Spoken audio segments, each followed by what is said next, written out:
নমস্কার। আপনারা অবশ্যই জানাবেন যে আমার যেগুলো বাস্তব অভিজ্ঞতা আমি সেটা নিয়ে আপনাদেরকে গল্প শোনাবো কিনা। আপনারা যদি কমেন্টস করেন তবে কিন্তু আমি আমার বাড়ির বা আমার আশপাশ থেকে যে গল্পগুলো আমার বাস্তব অভিজ্ঞতা ভূত সম্বন্ধে বা শোনা যে গল্পগুলো সেগুলো আমি আপনাদেরকে বলবো। আপনারা যদি কমেন্টস করেন, আপনারা যদি জানতে আগ্রহী থাকেন, যদি বলেন, নিশ্চয়ই আপনাদেরকে বলবো। তবে এটা নয় যে দেখুন, আমি মনে করি মান সম্মান জিনিসটা যেমন মানুষের দরকার, আত্মসম্মান বোধ যেমন মানুষের থাকে, তেমনি মানুষ মরার পরেও কিন্তু মানুষের সেই জিনিসটা ম্যান টু ম্যান ভ্যারি করে। যেরকম ভূত টু ভূত তো ভ্যারি করে আর কি, মানে তাদেরও আমাদের সম্মান দেওয়া উচিত, কারণ তারাও তো একটা সময় মানুষ ছিলেন। তারা কেউ আমাদের পূর্বপুরুষ বা তারা বিভিন্ন ফিল্ডের লোক, বিভিন্ন বড় বড় পার্সোনালিটি, তো তাদেরও মান সম্মান মেনটেন করাটা আমি মনে করি আমাদেরও সেটা দায়িত্বের মধ্যে পড়ে। ভূত বলেই তাকে ভূত বলে অবহেলা করা উচিত না। শুনতে কথাটা হাস্যকর হয়তো অনেকের কাছে, আবার অনেকে এটা মানেন। তাহলে আমরা কেন পিতৃপক্ষে শেষে মহালয়া যেদিন শুরু হয়, আমরা তাহলে কেন মহালয়া যেদিন থাকে আমরা তাহলে কেন পূর্বপুরুষকে জল দিই, তাই না? কারণ তারা আমাদের ভালোবাসার মানুষ ছিলেন, তারা সেদিন জল নিতে আসেন, তাই তো তাদেরকে জল দেয়া হয়। একজন ব্রাহ্মণ মানুষকে আমরা কেন সম্মান করি? যেমন আগের গল্পটাতে, যে গল্পটা আমার গত সপ্তাহে শেষ হলো, সেই গল্পটাতে আমি গল্পের মধ্যে লেখা ছিল গাঁজার কথাটা বা কলকের কথাটা বা পুরোহিতদের কথা বা ডোম জাতির কথা, সেটা সম্পূর্ণ সেখানে লেখা ছিল বলে আমাকে বাধ্য হয়ে পড়তে হয়েছে। কিন্তু তার মানে এটা নয় যে আমি সেই জাতকে বা কোনো জাতি আমি মানি যে জাত পাত ধর্ম এগুলো আমাদের গল্প কথায় লেখা রয়েছে যে ব্রহ্মার বিভিন্ন অংশ থেকে বিভিন্ন জাতের সৃষ্টি হয়েছে। কিন্তু আবার অনেকে বলেন যে জাতপাত ধর্ম মানুষের সৃষ্ট, ভগবান কিছু সৃষ্টি করেননি, ভগবান শুধু মানুষ সৃষ্টি করেছিলেন। কিন্তু পার্সোনালি যদি আমায় বলেন, আমি জাতপাত মানি না। হ্যাঁ, আমি অবশ্যই ব্রাহ্মণ সন্তান, আমার আমার আমার স্পাউসও ব্রাহ্মণ, কিন্তু আমি জাতি আমি মনে করি মানুষ একটাই জাত। সব মানুষের শরীর কাটলে রক্তই বেরোবে, কোনো মানুষের শরীর থেকে কিন্তু রস বেরোবে না। মানুষ কেমন মানুষের ব্যবহারে প্রকাশ পায়। মানুষের ব্যবহারটা কিসে প্রকাশ পায়? মানে মানুষ ভালো না মন্দ না শিক্ষিত, এটাও তার ব্যবহারে প্রকাশ পায়।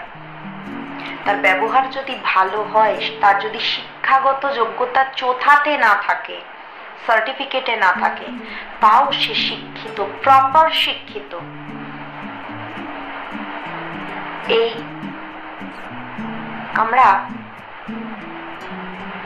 আমি বুঝে পাই না, অবশ্যই ইংরেজি শিক্ষা বা বিভিন্ন ভাষার শিক্ষা, শুধু ইংরেজি বলবো কেন, বিভিন্ন ভাষার শিক্ষা আমাদের খুব খুব খুব খুব খুব দরকার। বিভিন্ন জায়গায় আমাদের এখন চাকরি সূত্রে যেতে হয়, থাকতে হয়, বিভিন্ন মানুষের সাথে কথা বলতে হয়। আমিও যেখানে যেটা দরকার, যস্মিন দেশে যদাচার, কথায় আছে যে ঠাকুর যে ফুলে তুষ্ট, তার সঙ্গে সেরকম ভাবে বিহেভ করা শিখতে হয় আমাদের সেই কালচারে নিজেদেরকে এগিয়ে নিয়ে যাওয়া শিখতে হয়।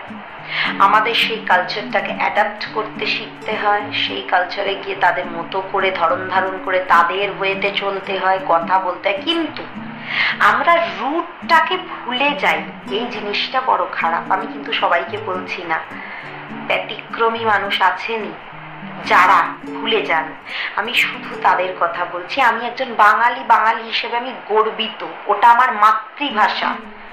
আমি যখন স্বপ্ন দেখি, আমি কি ইংরেজিতে স্বপ্ন দেখব না, আমি কিন্তু বাংলাতেই স্বপ্ন দেখি।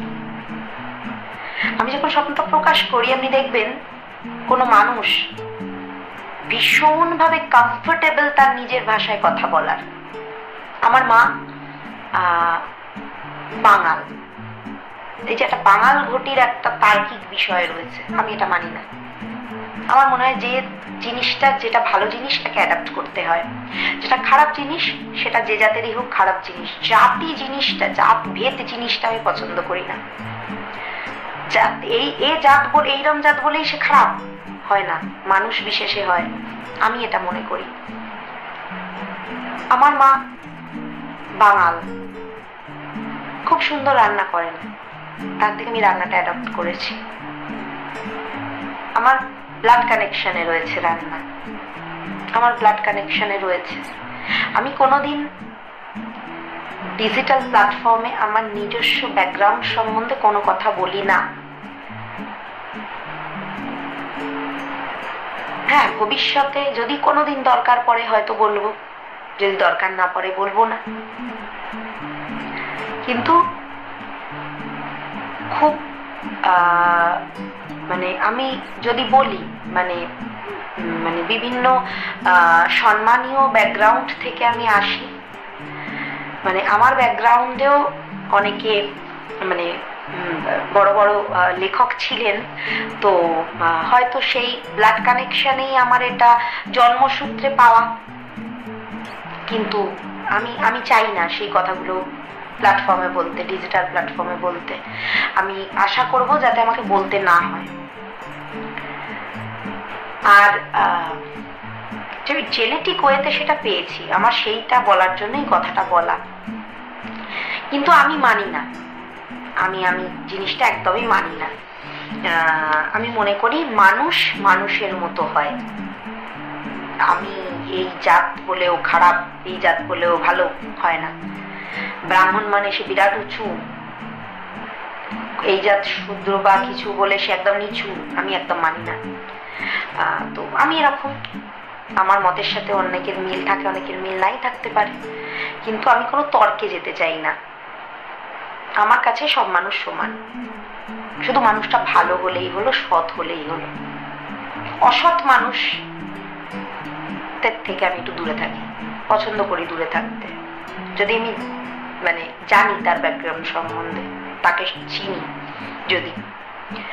যাক, আর বেশি কথা বললাম না। আজকে যে গল্পটি আমি পড়ছি, আবারও বলছি, এই বইটাতে অথারের নাম লেখা নেই।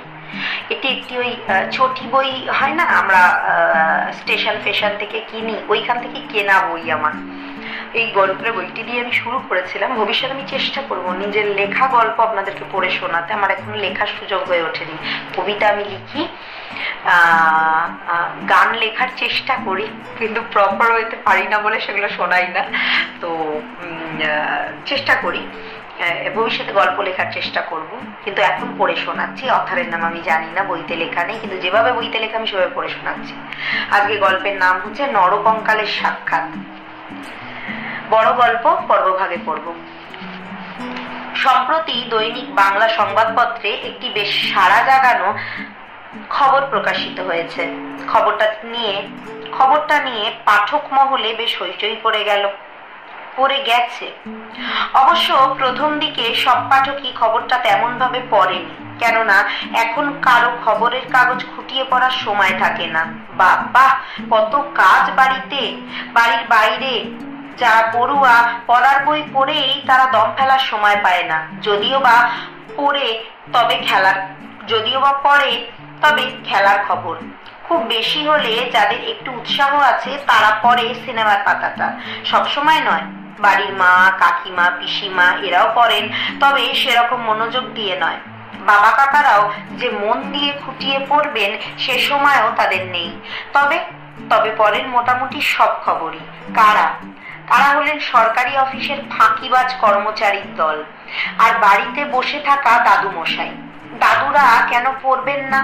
তাদের যে বয়স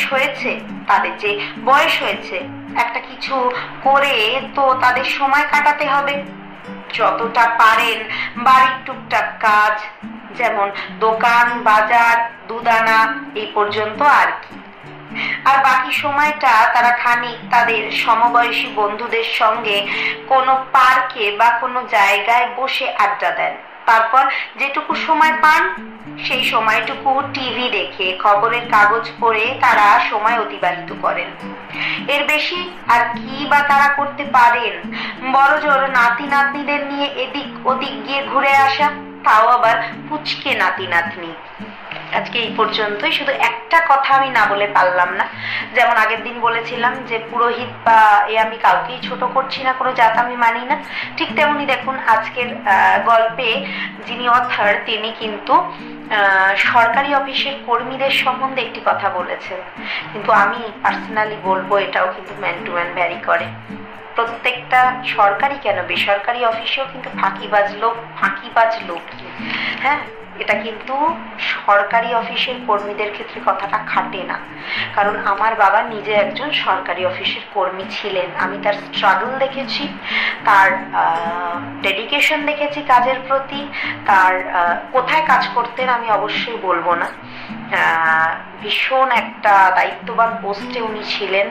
তার আপনারা জানেন সরকারি অফিসের কর্মীদের ভোট ডিউটি করতে যেতে হয়, সেই তার এবং উনি এমন একটা জায়গায় চাকরি করতেন যেটাতে ওনার মাথার উপর দিন রাত্রির মৃত্যু নাচতো। মানে ভয় করো নয়, ডু অর ডাই সিচুয়েশন আর কি। মানে সবসময় একটা মৃত্যু ভয় লেগে থাকা। তো মানে আমি দেখেছি যে সরকারি অফিসের কর্মী মানে সে ফাঁকিবাজ, কথাটা কিন্তু সম্পূর্ণ ভুল। তো বাস আজকে এইটুকুই। পরবর্তী দিন পরবর্তী অংশ নিয়ে চলে আসবো।